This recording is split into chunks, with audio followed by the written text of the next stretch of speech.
There's an animal in front of you. It's bigger than you, faster than you, stronger than you, and it has already noticed you're there. You have no claws, your teeth are for chewing fruit. Every instinct in your body says run, and running is exactly how you die. So instead, your hand closes around a rock. That was the moment everything changed. Not when we got smart, when we got armed. Today you think of humans as the top of the food chain, the apex predator, the most dangerous animal on Earth, and you're not wrong. But strip away everything we've built, take away the tools, the walls, the weapons in the cabinet, and drop a bare human body onto the open savanna, and you get something that doesn't look like a predator at all. You get prey. Slow, soft, clawless, fangless, with a top speed a house cat could beat. By every rule of nature, we should have been somebody's lunch. And for a long time, we were. There's a fossil called the Taung child, a small human ancestor who died in South Africa almost 3 million years ago. For decades, nobody knew how. Then researchers looked closely at the skull and found puncture marks and scratches around the eye sockets that match one thing exactly: the talons of a large eagle. This child was carried off and eaten by a bird.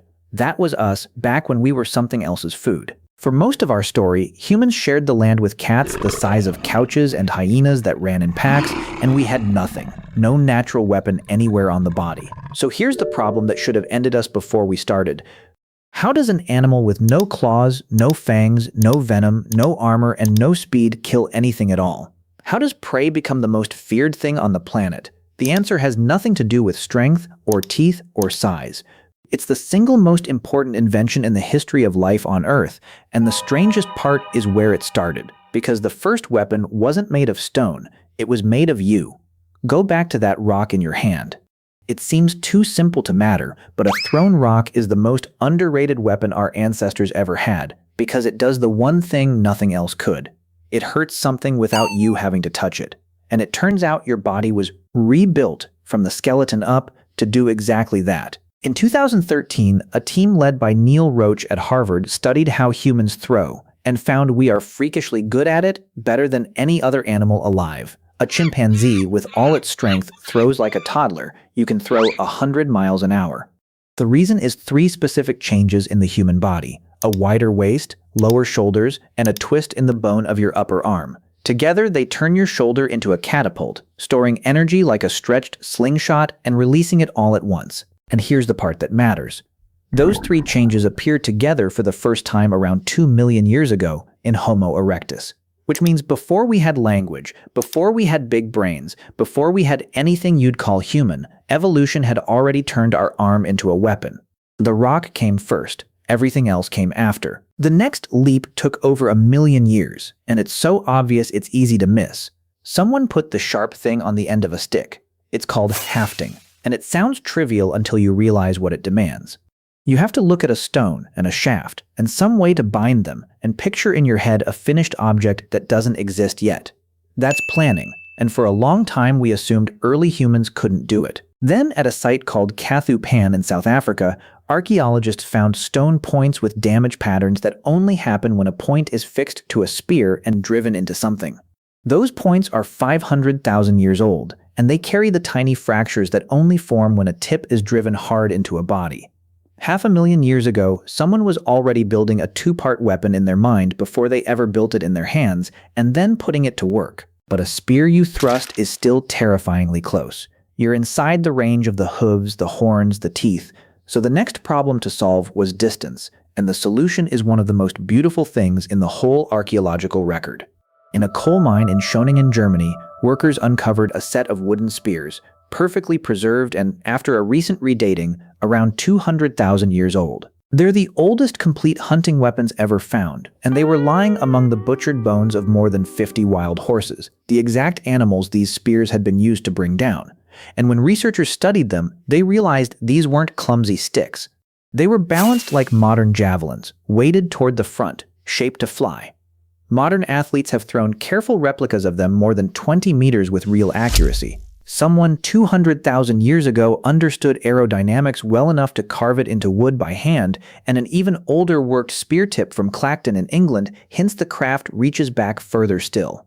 Every weapon since is a variation on the one idea that starts here. Put more space between you and the thing trying to kill you. Then, around 64,000 years ago, that idea took its biggest jump yet.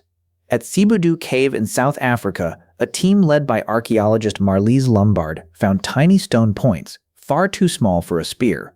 Along their edges were microscopic traces of blood, bone, and impact damage, the signature of something shot into an animal at high speed.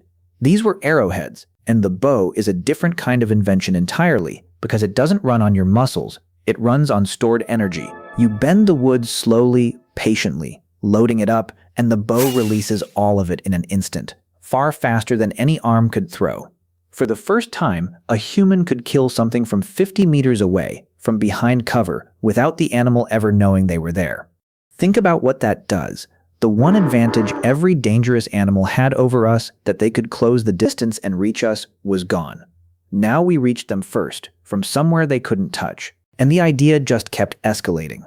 Along came the spear thrower, a lever of bone or wood that flung a dart faster than any arm could manage, and eventually points smeared with poison, so a hit no longer even had to be fatal on its own.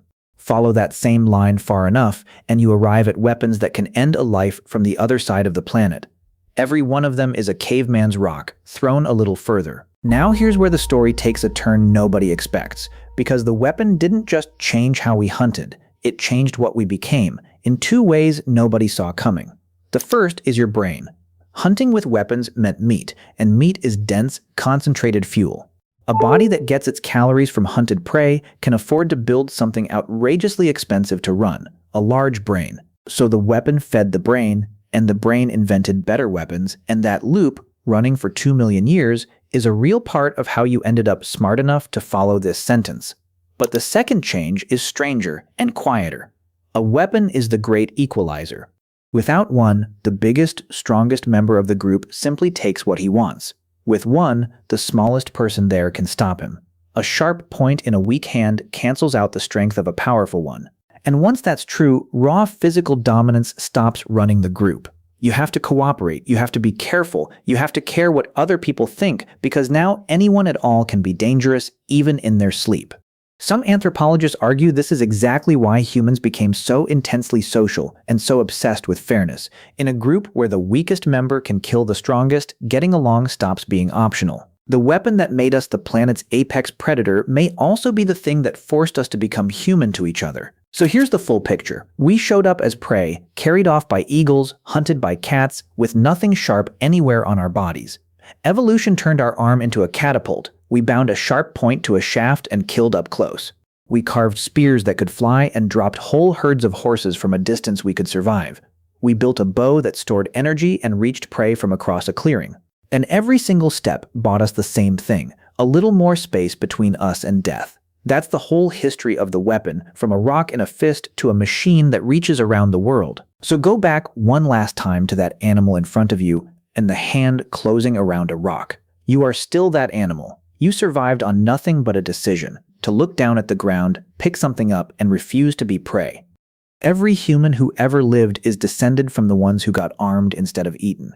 Strip it all the way down, and this is the story of the most defenseless animal on Earth deciding it would not go quietly, and reshaping the entire world to make sure it never had to. You come from the animal that picked up the rock, and that's the most human thing there is. If you want to dig into any of the research behind this, it's all linked down in the description. See you soon.